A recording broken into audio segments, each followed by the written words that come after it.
Good. Yep. Good afternoon, everyone. Welcome to this presentation as a collaboration between the Howard University School of Social Work and blackdoctor.org. Today's topic for our monthly seminar is the intersection of Islamophobia or anti-Islamic bigotry and mental health. So in the next maybe about 45 minutes or so, I'll be walking through the just a journey of Muslims, particularly in the United States, and how that experience has unfolded. And then, if you have questions, submit them, and we'll do our best to try to save some time to answer them. So let me start sharing my presentation, and we will get started.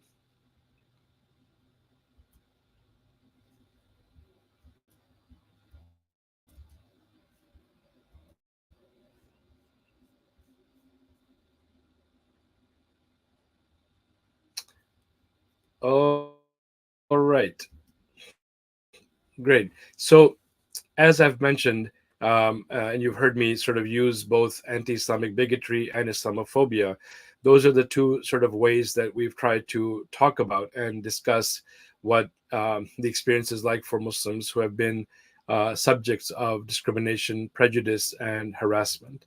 So, as an overview of what we intend to discuss today, I want to talk a little bit about the context. How did we get here? How and why are we discussing both this Islamophobia and mental health, some key terms that we should be aware of, and then just a broad sort of a statement about racism and general health, and then we'll go into a little bit more about the impact of internal and external factors within the context of this discussion. Look at research on anti-Islamic bigotry, and then talk a little bit about looking inwards and then going forward. So, just in terms of the context, we have to understand that sometimes when bigotry and racism are discussed, people act as if this just started yesterday. Like, oh, wow, this is something new, or it's a phenomena that we haven't sort of paid attention to. And the reality of it is that, in fact, we are, seeing the I guess what is happening is a culmination of centuries of white supremacy and the impact of white supremacy, as well as generally persecution for those of different religious backgrounds. So in the beginning, Protestants discriminated against Catholics, and of course they discriminated against the dominant First Nations folks and their own spiritual and religious traditions. And so, and then there was discrimination against the Jewish community. And so Muslims, as the latest sort of kid, the newest kid on the block, are experiencing some of this discrimination and bigotry at this time. Of course, in general, bigotry is as old as human existence, because just the way you look at this, you realize that it hasn't just happened in the United States. This sort of discrimination and prejudice and bigotry has existed around the world. And then, of course, among the worst manifestations of the hatred of a people was the Holocaust, and the horrible impact of the perishing of 6 million and more people, that at least 6 million that we are aware of, and perhaps even more. And then the different genocides that have occurred in recent decades, not only in Bosnia, but with the Rohingya population in Myanmar, and of course the Uyghur population in China. So in terms of terms, when we talk about bigotry and who is a bigot, then on the one hand, the definition is just it is the fact of having and expressing strong, unreasonable beliefs and disliking other people who have different beliefs or a different way of life. So the bigot is then a person who has these strong, unreasonable beliefs and who does not like other people who have different beliefs or a different way of life. To move to racism and someone who is a racist. So, racism in essence is the belief that people's qualities are influenced by their race, and that the members of other races are not as good. So there's some assessment taking place as the members of one's own race or ethnicity, and the resulting unfair treatment of members of other races. And then the racist is just someone who believes that other races are not as good as their own. And in fact, with we can also introduce the idea of supremacy. So one could even say not only are the other races not as good, that only my race is supreme, and on based on that belief, then I treat the others unfairly. So we're going to go now into a very short video on the impact of racism on health, and what is the connection there broadly on health, and then we'll get into the mental health in just a minute. So I'm going to go ahead and see if we can play this video, how racism leads to health issues, and I'll be back. Contaminated food and water, and racism.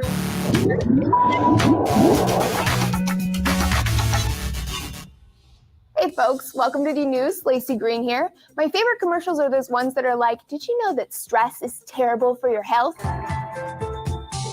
Yeah, stress can lead to high blood pressure and suppressed immune system and diabetes. And then you're like, oh great, now I get to be stressed out about being stressed out. Man, stress is like a bad cycle, and it's a cycle that affects some folks more than others. A new study published in the journal Sociological Inquiry found that after analyzing data from 30,000 people, racial minorities had significantly higher rates of stress, and it's symbolic of a great divide between the health of the dominant race versus the minority race in countries around the world. It's well documented that minority groups in the US have way more stress, poor mental health, and poor physical health than white Americans. Racial minorities get sick more, their illness is more severe, it happens at younger ages, and they die sooner than white people do. In the US, New Zealand, and Canada, the average lifespan of male minorities is 7 years shorter than the white male average in the country. In Australia, it's 21 years shorter. So the big question here is why? It's a tricky puzzle, peeps. Lots of pieces, more than a short YouTube video could ever hope to place. But there are a few key factors here: racial discrimination, class, and education level. A study at the University of Western Australia found that Aboriginal participants were 5 times as likely to report negative treatment based on their race and twice as likely to have health problems. The American Journal of Public Health found that even anticipating racism, which minorities commonly experience with racial profiling policies like stop and frisk, is enough to trigger a harmful stress response. The British Medical Journal published a study finding that those who initially screened negative for all mental illnesses were twice as likely to have deteriorating mental health when they experienced racial discrimination. So these are some of the reasons why scientists are calling for racial prejudices, from interpersonal types like being suspicious of someone because they're Black, to systemic types like providing little funding for schools in the ghetto, to be addressed not only as a social justice issue, but as a public health issue. At a conference in Switzerland last week focused on addressing racial health disparities, researchers laid out what they think can be done about this. The first is to recognize that there's something that's not quite right here. Second is to say, nuh-uh, inequality is not cool. And lastly, to make real changes that will better the health of minority groups. So next stop, end global poverty. Thanks for joining me, friends. Don't forget to subscribe to the news for 2 new science updates every single day. Yeah, that's how much we love you. I'll see you next time. Thank you so much. So we're hoping that you got a little bit of an understanding of the connection there and the very stark, impact of racism on health issues. So to move along, in terms of the impact of external and internal factors. So typically, we talk about external factors as those that are not within our control. Generally speaking, this is broader society, the macro level, systems that are in place, policies that are in place, and internal tends to be then ourselves. So, what is our physical health like? What is our physical fitness level? The quality of our neurological functioning, different hereditary traits that we might bring, and those that we are aware of, because sometimes family history is not kept very accurately, and then hormonal function, and then I repeated there, physical fitness level. So just a little bit more on internal factors, because I think this is where the crux of the matter is when we are talking about those who are targets of discrimination and which leads to an adverse impact on the mental health. Beyond personality, emotional and mental health also affects how we view the world, our worldview, and interact with those around us. So this is important to keep in mind. And sometimes people say, well, are Muslims or any group that's being discriminated, are they just playing the victim game? Are they just assuming the victim posture?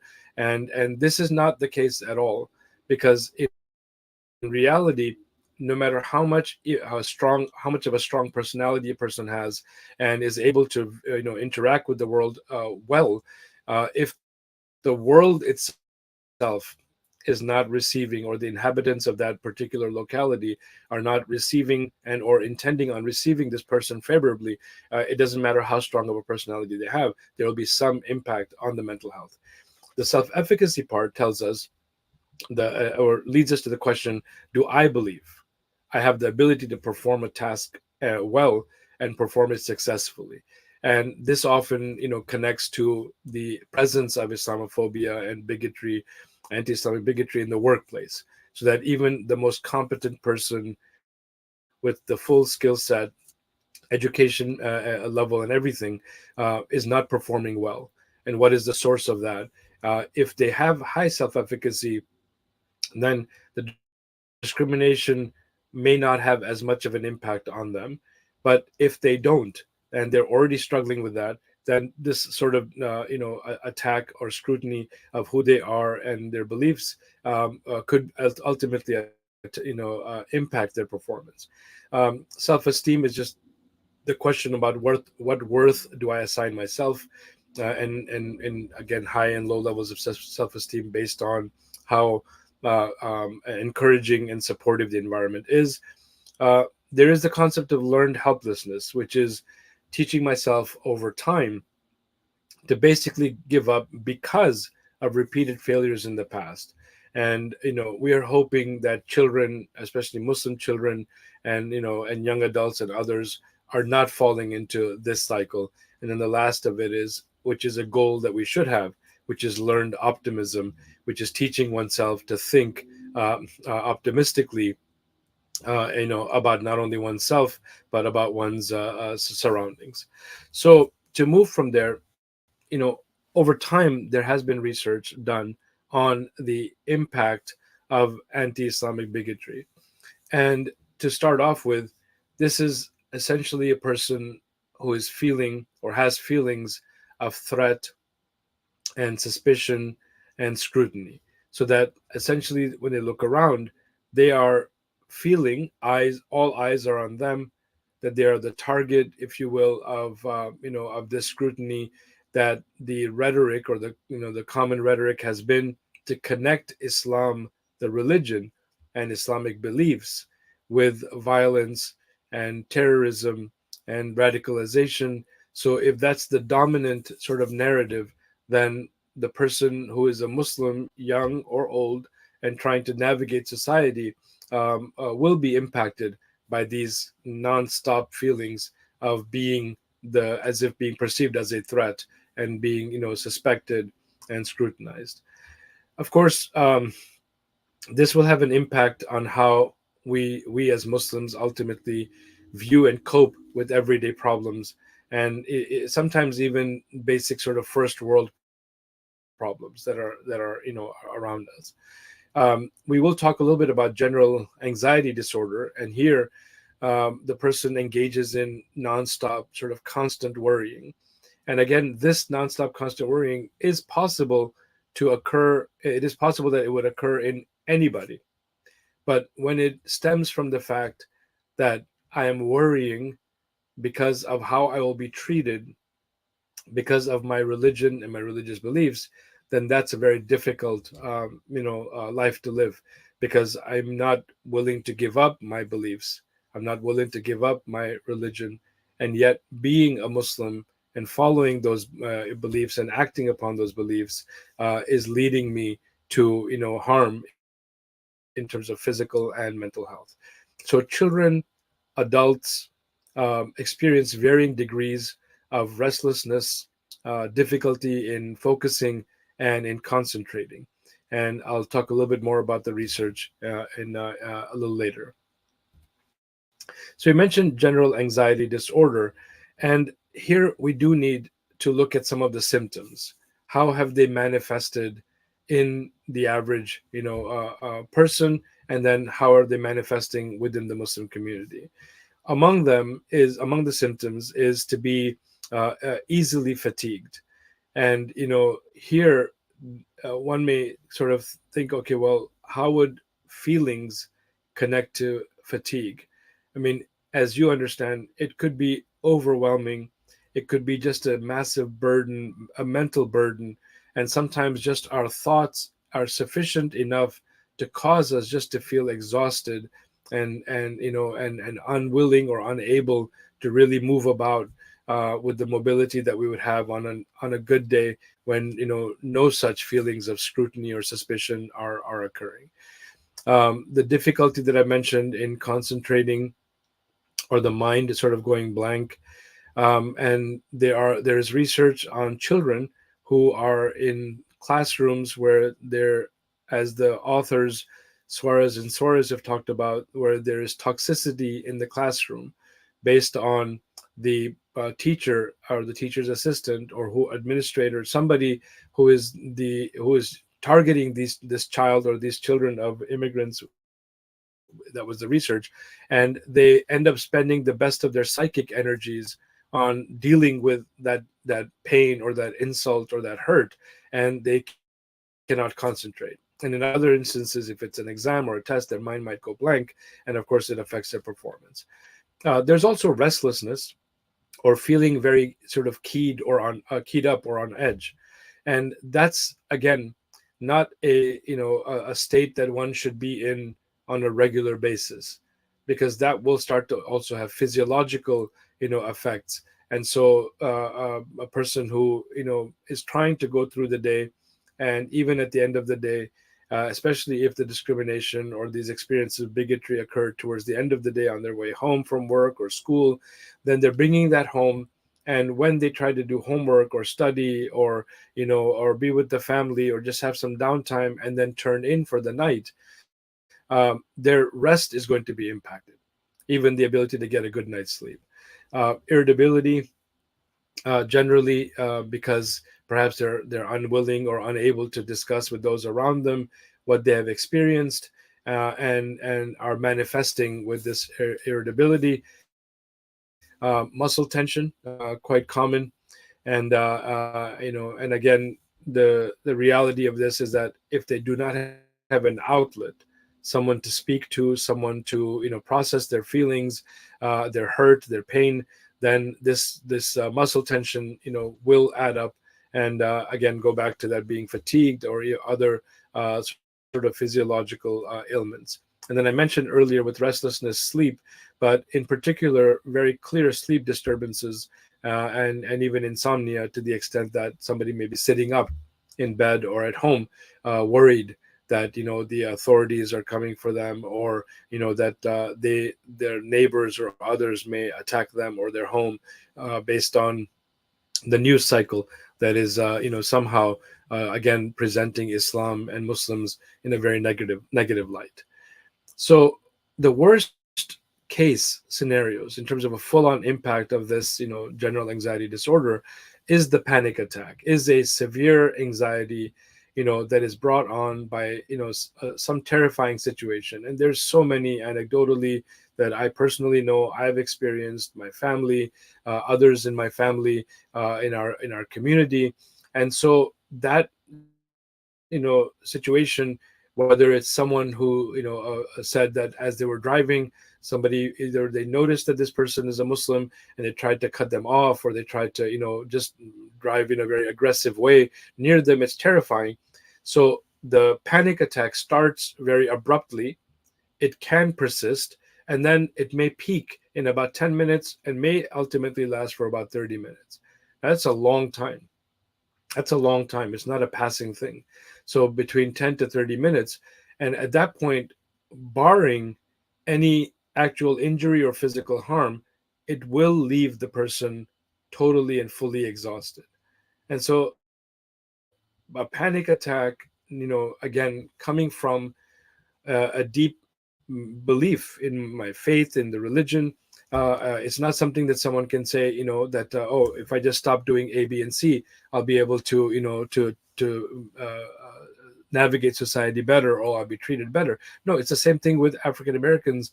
For the last several centuries, who just by the virtue of their skin color have had to deal with this and much worse, and again, some things that we cannot change about ourselves, or are unwilling to in the case of beliefs and religion. The indicators and symptoms of this are the shortness of breath, are hot flashes, chills, stomach cramps, chest pains, difficulty swallowing, and a sense of imminent death. And this, as you can imagine, depending on the age of the person, pre-existing conditions, health conditions, and so forth, just what may have ultimately been a 5-second interaction where insults were hurled at them, or a 10-second interaction on the road through road rage, or at the airport, or at the shopping mall, so on and so forth. What the interaction itself could have lasted for a few seconds has now devastated this person, their mental health, and left them potentially exhausted for the day, just unable to continue with whatever they were expected to do. The second of this is a phobia, which is a deep and persistent, fear of a specific object, activity, or situation that results in tendency to avoid it. So now they are the targets of Islamophobia, which is stemming from this deep and persistent fear of Muslims and people of Muslim, with people who are following Islamic beliefs. But now this person who is the target of that Islamophobia could themselves develop a phobia of being in crowds, of being in an elevator, of being at the airport, of being on a flight, and so on and so forth. So, what is the research? What has the research shown us? And what are we, trying to sort of encourage more studies of? So, colleagues and I, have been focused on Dr. David Hodge, Dr. Tariq Zidan, on just the basic overall health of Muslims, and then, of course, a segment of that is mental health. What we do know from what the Pew Research Center has surveys have shown us is that discrimination that is aimed at Muslims and other people of faith is increasing around the globe. So this is not just a purely American phenomena. It is there. It does exist, and it is a global phenomena. However, in the U.S., most Muslims report that extensive discrimination has been directed towards members of their group, whatever that means and why women particularly may stand out. So, of a study sample of about 265 Muslims, not a large sample, of course, not generalizable by any stretch of the imagination. Clearly, there are limitations to this research. However, within that population, we found that discrimination predicted discrimination predicted higher levels of depressive symptoms. So experiences of discrimination clearly connected to depressive symptoms. And then discrimination did not, however, predict higher levels of substance use. So we did ask about that, even though it might seem counterintuitive, because alcohol consumption is forbidden, use of drugs is forbidden. In some instances, at least, said, that is disliked. Then, depending on the type of drug, but at least discrimination in that sense did not predict the level in this population of the study in terms of use of substances. Spirituality did not function as a mediator. However, what we did find was spirituality exhibited an independent effect on both depression and substance use. And so actually this next slide has it a little bit bigger. So higher levels of spirituality predicted lower levels of depression and substance use, and that's intuitively helpful to understand and to appreciate, because those who are engaging in spirituality, acts of remembrance of God, and participating in prayer and other sort of individual, even reading the Quran, and individual actions, individual spiritual actions, then they may have developed and could have developed a sort of stronger sense, or stronger resistance to this type of harm that's coming from the external factors. And so, of course, the notion of looking at this for particular populations is critically important. So let me go to that now. One of our latest publications, in fact, in 2023, is on looking is to study the impact of women, and because women are wearing the hijab, as is known, and some wearing the niqab. The hijab usually is covering only the hair, and the niqab may cover the hair and most of the face, leaving just the eyes to be seen. Regardless of which one, in this case, we're talking about the hijab in our study, the hijab wearing women reported, or more likely to report, religious discrimination during the past year. And this is in very well, it fits with the other studies that have been done of Orthodox Jews, or anyone who is wearing sort of an outward symbol of their faith, and then their faith is being targeted. So in this case, Muslim women, in society, at school, in the shopping malls, wherever they are in the neighborhoods, they stand out. And so those women who reported wearing the hijab, because in that sample not everyone did wear the hijab, those who did wear the hijab reported religious discrimination during the period of the study, which was 1 year. Interestingly enough, the language spoken at home emerged as a factor as well, meaning that if English proficiency is very strong among the members of that family, then they may be more attuned to various forms of discrimination directed at Muslims. So it's even possible that someone feels that they were, insulted or hurt or whatever, but they don't grasp the depth of the situation because their English comprehension is perhaps not as great. So those who did have a stronger language proficiency in English, then it is more likely that they could pick up on the nuances and the subtleties, and what ultimately became known as microaggressions within their interactions with others.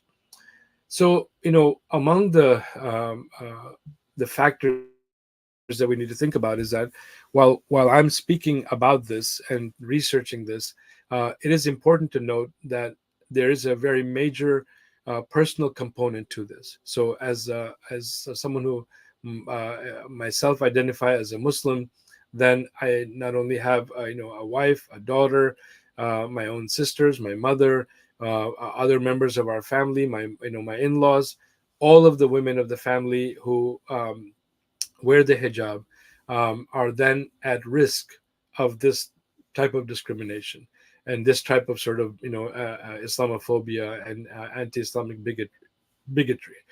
And if you think about this, then the reality of it is, well, what is the next step, right? Knowing that this is occurring, knowing that there is this hate being directed at Muslims, what is the next step in terms of coping? And I want to spend a little bit of time now talking about that itself. So on the one hand, I have seen and I have been part of a lot more programming and lectures and seminars that are being organized at the community level to not only show and educate people about how Islamophobia and anti-Islamic bigotry shows up. How does it present itself? And as I said earlier, especially those who are recent immigrants who are non-English speaking or from non-English speaking backgrounds and refugees, um, they may be targets of hate and uh, be feeling the impact on their mental health, but unable to make the connection. And so these psychoeducational sort of programs and seminars have been very helpful to allow for a safe space where not only research has been presented, but and work done by, for example, the Council on American Islamic Relations, on by the Family and Youth Institute, and the Institute for Social Policy and Understanding. All of them are, and in fact, we even have something called the Islamophobia Center to study Islamophobia out in Berkeley.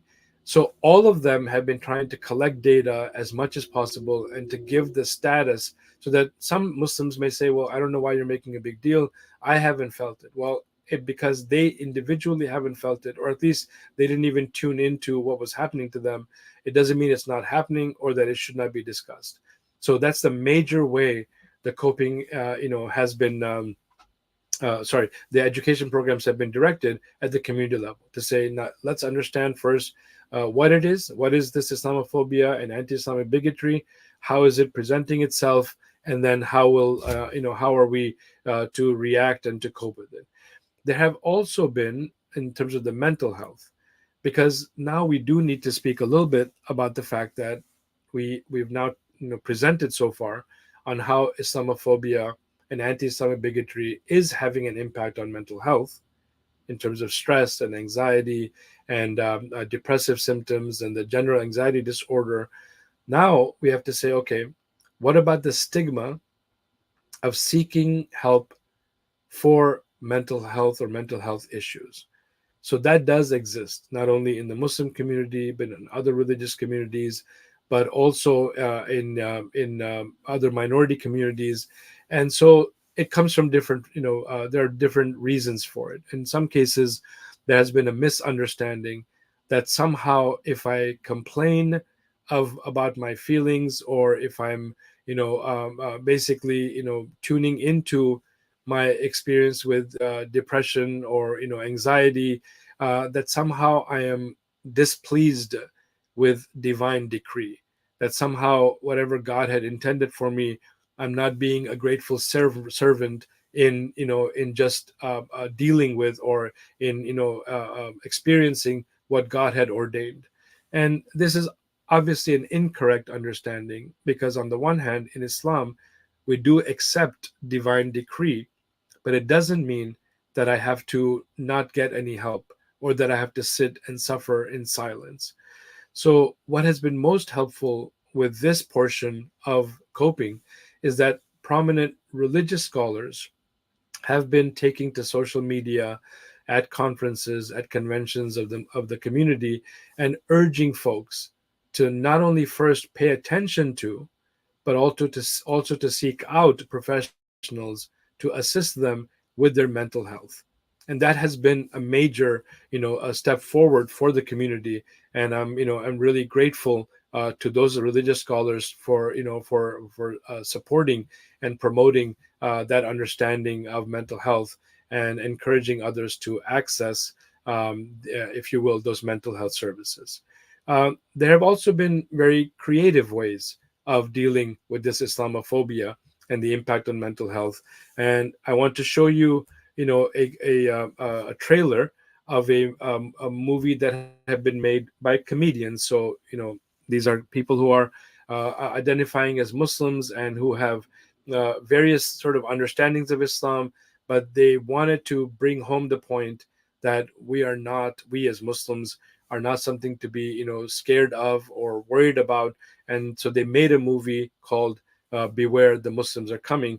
And in that trailer, for example, it says, and they shall strike with hugs so fierce that you'll end up calling your grandmother and telling her that you love her. All kinds of different funny ways of showing that Muslims are not something to be scared of. Islamic beliefs are not, in fact, what they have been popularized as, in terms of supporting violence and so forth. So let's play that clip, the trailer.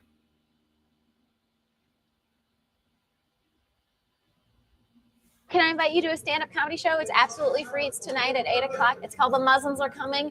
There's a bunch of Muslims on stage, but they're hilarious. Hit it! Al Qaeda claims responsibility for things they could have never done. Did you know the eclipse? We did it for Allah.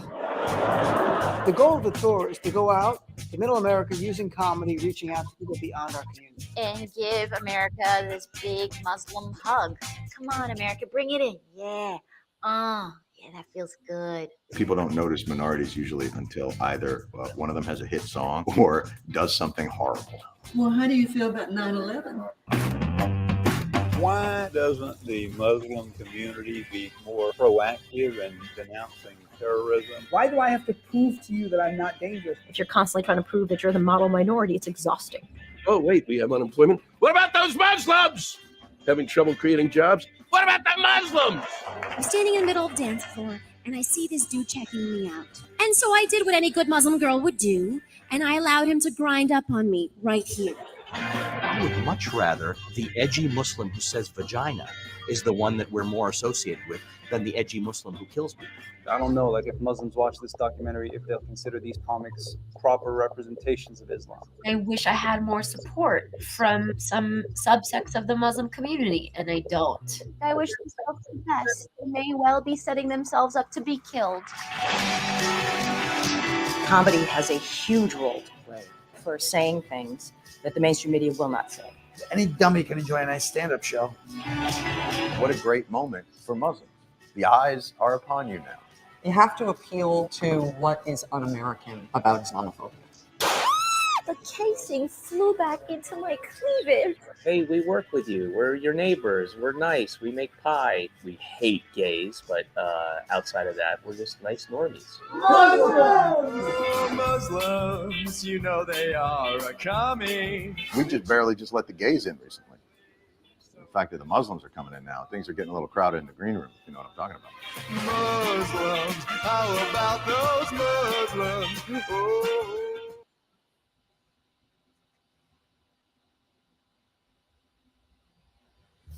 All right, so that was the trailer, just one way of coping. And then during the, well, I mentioned the Council on American Islamic Relations, they have been also at the forefront of not only having to deal with all of the actual impacts in terms of the macro environment where people had lost jobs, they had been, skipped over for promotions, they had been discriminated at work. And so they took up these cases in legal cases. But then they introduced this, what do you call that, gum. And so it was funny because this idea was that it essentially said that this is, a way to, a tablet, if you will, to take to and call a Muslim in the morning. And then they made a commercial about Islamophobia and how this could help. So we're going to go ahead and play this next short commercial on Islamophobia.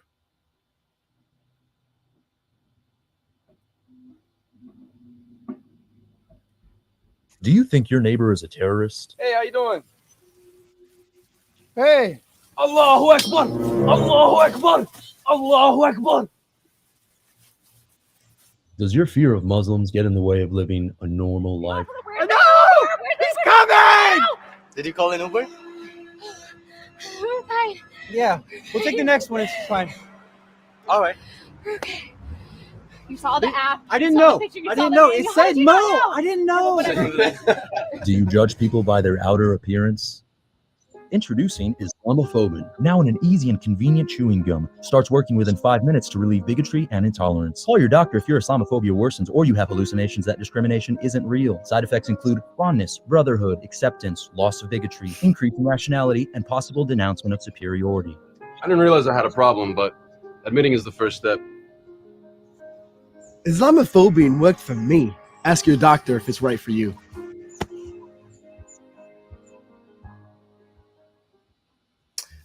All right. Yeah. So that was one other, way that the community was coping. And then, of course, here, I want to just show you during the last presidency when there had been a ban proposed on, Muslim, at least 7 Muslim nations or people from those nations entering the United States. Then they introduced CARE, the Council on American Islamic Relations, introduced this gum. It was actual gum that you could chew, but the message was essentially funny, saying no bans, ban bad breath, not Muslims.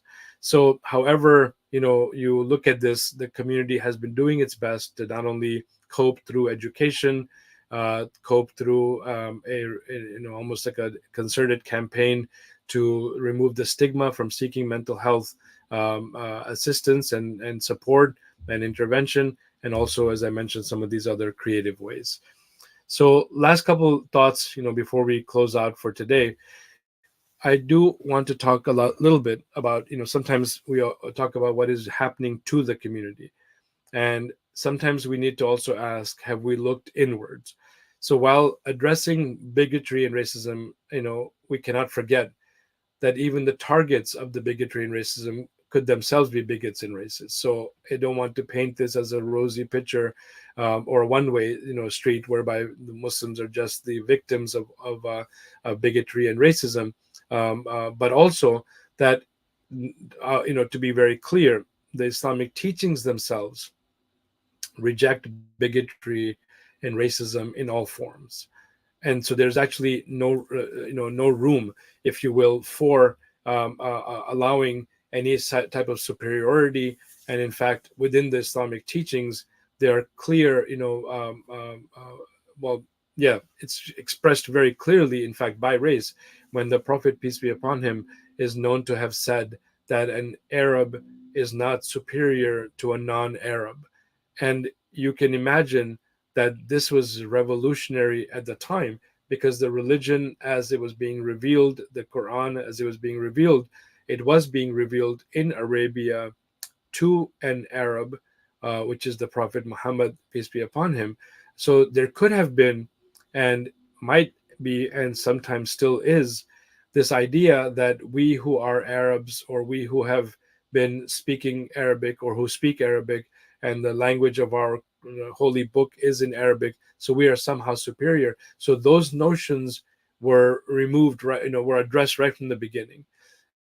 And the Quran itself is very clear in documenting that when, this in itself is a sin, that this type of superiority complex, this type of having a sense of arrogance, a sense of understanding that somehow I am superior to the next based on demographic or socioeconomic factors. And we do talk about this within the community, because not everyone looks at it the same way. And so there's much work still left, to help Muslims themselves to avoid bigotry, and to be, to avoid being hateful, if you will, against any other group. And I wanted to address that, so it doesn't seem like, we're sort of glossing over that aspect of it. And the reality of this is that it's getting better. Is that with every generation, more information, more knowledge being shared, more sort of interactions and camaraderie, and worshiping together, people from all different backgrounds and races and ethnicities. This is a function of the United States. So that if you came from a fairly homogenous population where everybody else was like you, if you are Indian, they're Indian; if you are Pakistani, they're Pakistani; Syrian and Syrian. But now you're in America, and you are in houses of worship or in community centers where people are from, as one research study showed from Harvard, that it could be upwards of 80 to 100 different nationalities being represented within a particular community.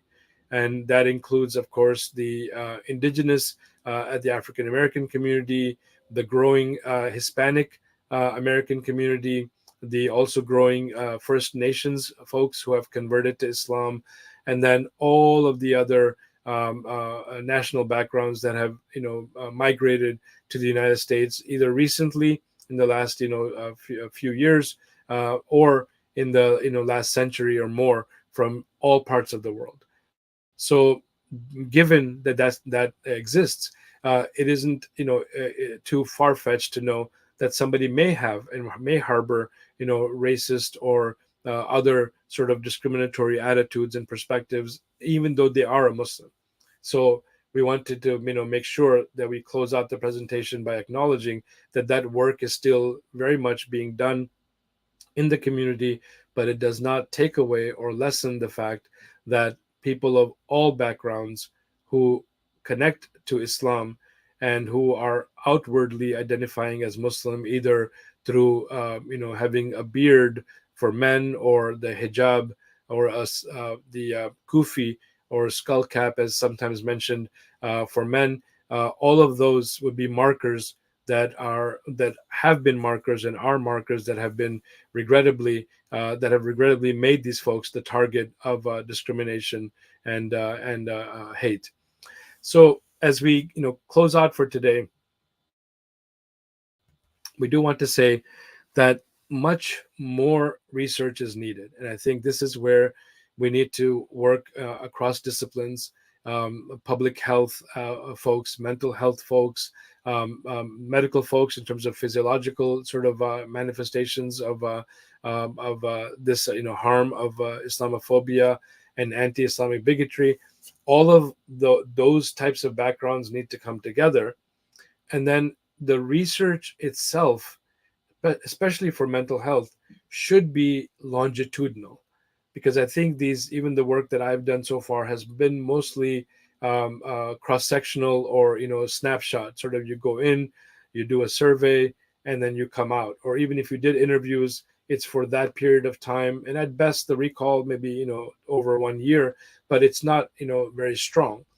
But if we could have more funding, more collaboration with people from different disciplines, as I mentioned, then we could foreseeably say, okay, let's follow a particular age group, for example, and do a longitudinal study, and so go back and check in with them, and we could be able to then track them, let's say from preteen or early teens to teenage years, college, early adulthood, and so forth, and then look back and see, okay, what helped in terms of how, when they were targets of bigotry and racism, then what helped them and their mental health, and what harmed them and their mental health, and what lessons are learned, and what best practices emerge, and so forth.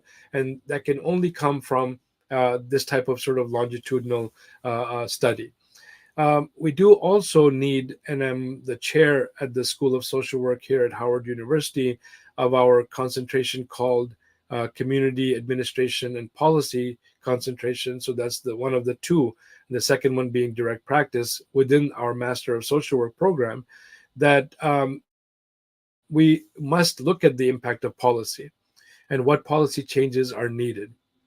Because if in fact various settings such as schools, right, we had this past year a fairly national mention of an incident where a private school had essentially told a young Muslim girl that she could not wear the hijab in school. And there had been other altercations, if you will, between the administration and the young girl, because she just was baffled that this was even being suggested. And so what are the policies that need to be addressed in the education system, in the schools, at the workplace, what's happening in neighborhoods and communities, and so forth, and what can we do at the city, county, state, and ultimately federal level to examine policies that might be that might not be helpful, and or they are themselves not allowing for enough I guess implementation with force, so that those who do commit such acts of hate against Muslims and other minority and other groups, that there is actual there are consequences to basically to that type of behavior. And we need to examine those policies, and I'm really praying that that change can come from there. And then of course the last question to ask is, what can each of us do, right? What can I do, because I'm on campus, I'm a faculty member, I have a position of privilege, I'm someone who's doing research, who's teaching, who's writing about this, but also those who are in the community, right? What can they do to not only educate themselves and others about the existence of Islamophobia, about the depths and the ways it presents and shows up, about the impact on physical health, on mental health, and ultimately also the in the community. So we are hoping that presentations like this and the collaboration that has taken place between blackdoctor.org and the Howard University School of Social Work are just springboards for us to be addressing these very real topics, very real areas of research and scholarship, and to see what we can do, hopefully, to lessen the impact on those who are impacted by the hate that I discussed here in this presentation. So again, in closing, just to go back to how we started, I essentially tried to lay out what has been happening, not only in terms of the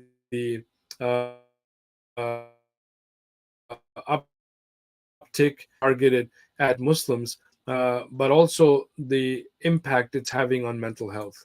And the research is showing that clearly being more religious and being more spiritual in outlook, if you will, has been a source of buffering for this type of hate being experienced.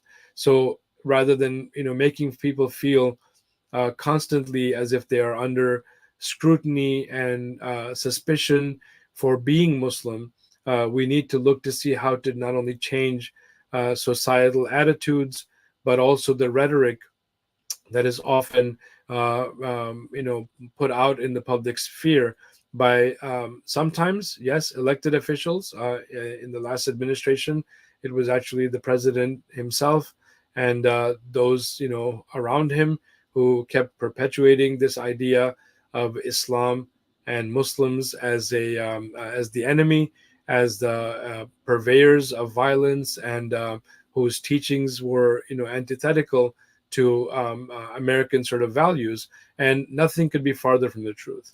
And I'm hoping the presentation has showed, that we do need to take this seriously, and that whether it's the elected officials, whether it is actually people of other religions and faiths who have somehow, stepped away or betrayed their own teachings by not showing tolerance and not showing respect and not showing appreciation for those of other religions and faiths. And then, of course, common average folks in the neighborhood and community and so forth.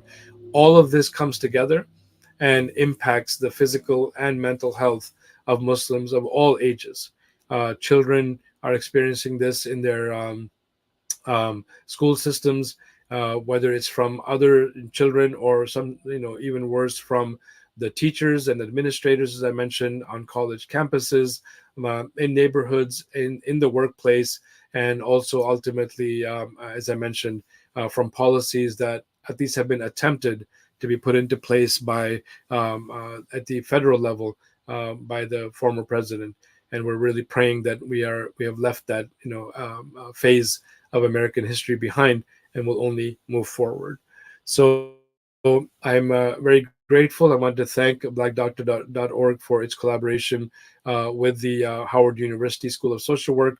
We invite those of you who are listening, either now live or will watch the recording later, that we have two programs on campus. We have two programs, master's programs, two formats. We have the flagship program where you can apply and come and join us on the campus of Howard University in the School of Social Work to achieve your master's degree. If you already have a master's degree, apply to our PhD program. And of course, we also have an MSW online program that you can also apply to. And in that case, you would stay where you are and essentially take advantage of that format where you meet in live sessions on Zoom or virtually every week, and then the rest of the work is done asynchronously. So again, we welcome you and we thank you for your attention. If you do have any questions, any comments, something that I've said or a source that I've referred to or research that I've talked about, then please, I welcome your email and we can stay in touch that way. I have it there on the slide. It's just my first name dot last name altaf.hussein at howard.edu. And again, appreciate from the Howard side, Miss Cheryl Span, who is the coordinator of training and Professional Development at the School of Social Work, and my contact for this program, Mr. Alice Dean, who was able to help me present so flawlessly. Thank you so much, technologically at least. Thank you so much again, and we'll be back in touch.